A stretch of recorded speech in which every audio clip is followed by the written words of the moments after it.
सुहागरात का श्राप, अब तक की सबसे डरावनी प्रेम कहानी।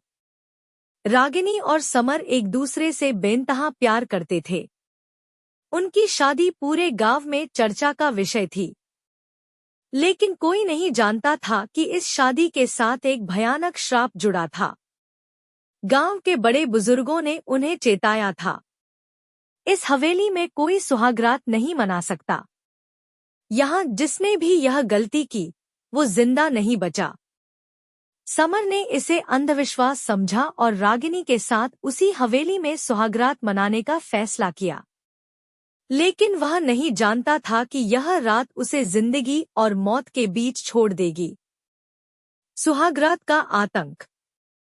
शादी की रात हवेली में सिर्फ समर और रागिनी थे।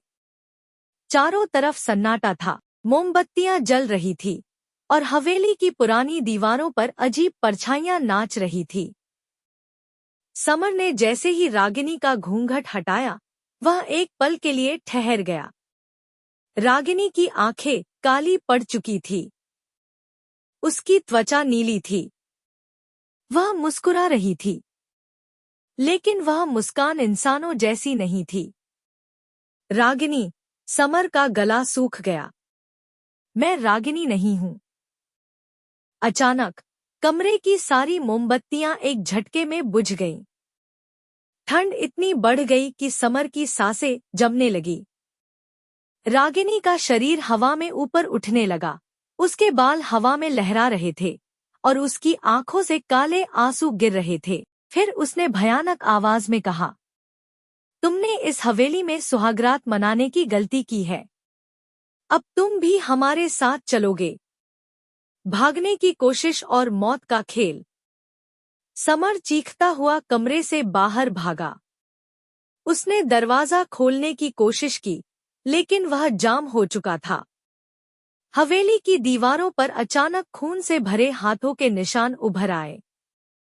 रागिनी हवा में तैरती हुई उसकी तरफ बढ़ रही थी। उसकी हड्डियों के टूटने की आवाजें आने लगी। तुम मेरे हो, समर, हमेशा के लिए। समर ने खिड़की से छलांग लगा दी। सुबह का खौफनाक मंजर। अगली सुबह गांव वालों ने हवेली का दरवाजा खोला। अंदर का नजारा देखकर उनकी रूह कांप गई। समर का शरीर छत से उल्टा लटका हुआ था। उसकी आंखें बाहर आ चुकी थी और चेहरे पर खून से लिखा था, अब ये हवेली सिर्फ हमारी है। और रागिनी? वह अपने सुहाग के जोड़े में हवेली के बीच में बैठी थी, मुस्कुराते हुए। लेकिन उसकी आंखों में कोई जिंदगी नहीं थी। कहते हैं कि उस दिन के बाद जो भी इस हवेली के पास जाता, उसे रात के अंधेरे में समर की चीखें और रागिनी की हंसी सुनाई देती। और कभी-कभी सुहाग के जोड़े में एक छाया हवेली की खिड़की से झांकती दिखती है। कौन है अगला दूल्हा? कैसी लगी